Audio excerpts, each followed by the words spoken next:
L'un des problèmes majeurs de l'expiation illimitée est qu'elle fait de la rédemption un simple acte potentiel ou hypothétique. Une expiation illimitée signifie que le sacrifice du Christ n'est pas effectif tant que le pécheur n'a pas fait sa part en croyant.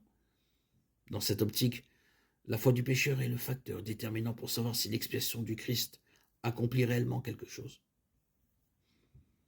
Si la doctrine de l'expiation illimitée est vraie, alors elle montre que le Christ est mort pour des gens dont le Père savait qu'ils ne seraient pas sauvés, et qu'il a payé la pénalité pour les péchés de gens qui auraient également à payer la pénalité pour le même péché.